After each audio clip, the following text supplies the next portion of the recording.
Friends, तुम्हाला असं वाटतं का मला इंग्लिश शिकायचं आहे पण माझ्याकडून होत नाही? मी प्रयत्न करतो पण बोलताना अडकतो.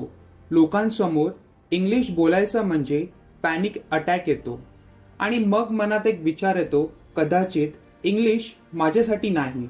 पण थांबा, खरंच का इंग्लिश इतका अवघड आहे? नाही, खरं सांगतो, इंग्लिश शिकणं अगदी सोपं आहे. आपण जसं मराठी शिकलो तसंच इंग्लिश ही शिकता येतं. ग्रामर न शिकता, रूल्स न लक्षात ठेवता. आपण शाळेत असताना इंग्लिश म्हणजे ग्रामर, सेंटेन्स स्ट्रक्चर, टेन्सेस हे सगळं असायचं. त्यावेळेला आपल्याला वाटायचं इंग्लिश म्हणजे अवघड शब्द आणि मार्क्स. मग आपण मोठे झालो पण ती भीती अजूनही मनात आहे. कोणी इंग्लिश बोलताना दिसलं की वाटतं, अरे वा, याला सगळं येतं. आणि आपण मात्र विचार करतो, माझं काही होणार नाही.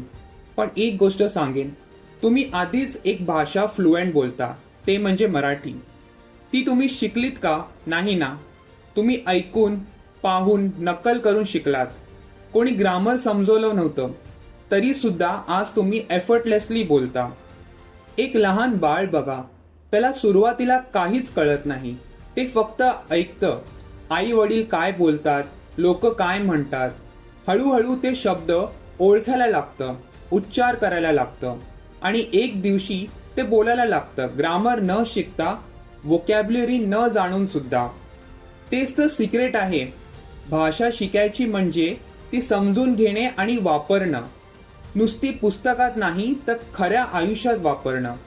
चला आता पाहूया तुम्ही इंग्लिश कसं शिकू शकता, त्या बाळासारखं, सहज, नैसर्गिक आणि कॉन्फिडेंट पद्धतीने.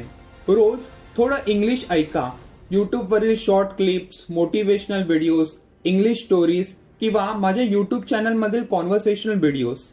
काय समजतं काय नाही याची चिंता करू नका, फक्त ऐका.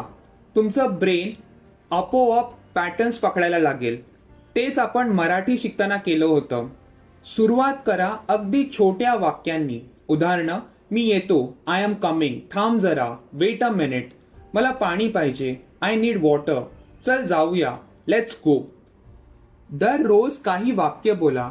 आपल्या मित्राशी किंवा ऑफिसमधल्या कलिगशी किंवा स्वतःशी बोला. आरशासमोर बोला, फोनवर रेकॉर्ड करा. चुका होतील पण त्या शिकण्याचा भाग आहेत.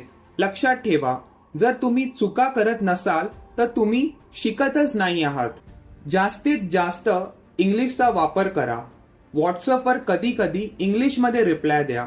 इंस्टाग्राम कॅप्शन्स इंग्लिशमध्ये लिहा. थोडं विचित्र वाटेल सुरुवातीला, पण ट्रस्ट मी, एका महिन्यात कॉन्फिडन्स दुप्पट होईल. भाषा पुस्तकात शिकली जात नाही, ती वापरून शिकली जाते. तुम्ही लहान असताना मराठी शिकायला किती वर्ष लागली? किमान 3 ते 4 वर्ष. मग इंग्लिशसाठी काही आठवडे देऊन हार मानायची का? इंग्लिश म्हणजे फक्त एक भाषा आहे, ती काही बुद्धिमत्तेचा मोजमाप नाही. सगळ्यांना ती शिकता येते, फक्त तुमच्यात विश्वास असला पाहिजे. जसं बाळ पडलं तरी पुन्हा उठतं, तसं तुम्हीही बोलताना चुकलात तरी पुढच्या वेळी बोला. दररोज थोडं पण नियमित बोला. आजपासून ठरवा, मी इंग्लिश शिकणार नाही, मी इंग्लिश वापरणार. जर फ्रेंड्स तुम्हाला हा व्हिडिओ आवडला असेल तर लाईक करा, कमेंट करा आणि हो, अशाच प्रेरणादायी व्हिडिओसाठी सबस्क्राईब पण करा.